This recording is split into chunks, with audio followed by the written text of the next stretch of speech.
Hello and welcome to a new video. Primary TET 2014 OMR মামলা খুবই গুরুত্বপূর্ণ মামলা, কারণ আপনারা জানেন টেট 2014 থেকে বিভিন্ন দফায় নিয়োগ হয়েছে। প্রায় 70,000-এর মতো শিক্ষক শিক্ষা কর্মরত আছেন এবং এই মামলাটি খুবই গুরুত্বপূর্ণ। 2022 সালে ফাইল হয়েছিল মামলাটি এবং লাস্ট যে শুনানি হয়েছিল সেখানে অনারেবল জাস্টিস রাজাশেখর মান্তা তিনি ডাইরেকশন দিয়েছিলেন সিবিআইকে যে ইনভেস্টিগেশন এবং তার সঙ্গে রিপোর্ট সাবমিট করার ব্যাপারে। সেটাই লাস্ট ছিল শুনানি। তারপরে শুনানি কোনো রকম আপডেট নেই, কিন্তু আজকে গুরুত্বপূর্ণ ব্যাপার লক্ষ্য করা গেল অনারেবল হাইকোর্টে। অনারেবল জাস্টিস বিভাস পট্টনায়কের বেঞ্চে কোর্ট নাম্বার 14 আজকে এই মামলাটি মেনশন করানোর একটা ব্যাপার কিন্তু উঠে এলো।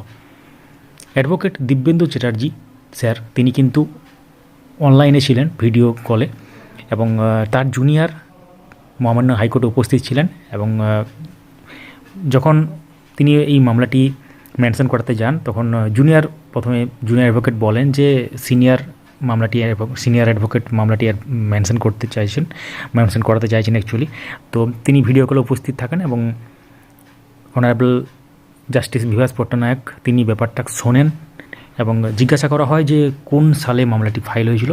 প্রথমে 2023 সাল বলা হয় এবং সেটা পরবর্তী ক্ষেত্রে কারেকশন করা হয় 2022 সালে মামলা। আপনারা সকলেই জানেন ওএমআর যে মামলাটি সেটা 2022 সালে ফাইল হয়েছিল।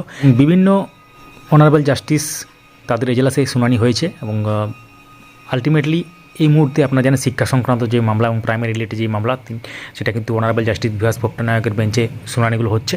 সেজন্য মেনশন করার জন্য অ্যাডভোকেট দিব্যেন্দু চ্যাটার্জি স্যার তিনি বলেন যে পিটিশনাররা অরিজিনাল ওএমআর চায় এবং এই সংক্রান্ত ব্যাপারটা তুলে ধরা যারা রিড কপিতেই লেখা আছে। রিড কপিতে কী লেখা আছে সেটা নিয়ে আমরা আগেও শেয়ার করেছি। আপনারা যদি চান আমরা নতুন একটি ভিডিওতে সেই ব্যাপারটা শেয়ার করব উল্লেখযোগ্য তথ্য সহকারে। তো আলটিমেটলি মিসলিনিয়াস লিস্টে রাখার কথা বলা হয়। অনারেবল জাস্টিস বলেন যে এটা তাহলে মিসলিনিয়াসে রেখে দেওয়া এরকম ধরনের একটা ব্যাপার বলা হয়। তো মিসলিনিয়াস এখন পার্টিকুলার কোনো ডেট উঠে আসেনি। অফিসিয়াল ওয়েবসাইটে আমরা চেক করলাম, এখনও পর্যন্ত কোনো ডেট সেখানে দেওয়া হয়নি। তো খুব শীঘ্রই এটা শুনানি হবে বলে মনে করা হচ্ছে। তো আপনারা অবশ্যই ভিডিওটি চারিদিকে ছড়িয়ে দিন উল্লেখযোগ্য তথ্যগুলি যাতে সবাই জানতে পারেন এবং যারা আমাদেরকে সাবস্ক্রাইব করে নেই, যারা ইউটিউব থেকে দেখছেন সাবস্ক্রাইব করে রাখুন, যারা ফেসবুক থেকে দেখছেন পেজটিকে ফলো করে রাখুন। ধন্যবাদ।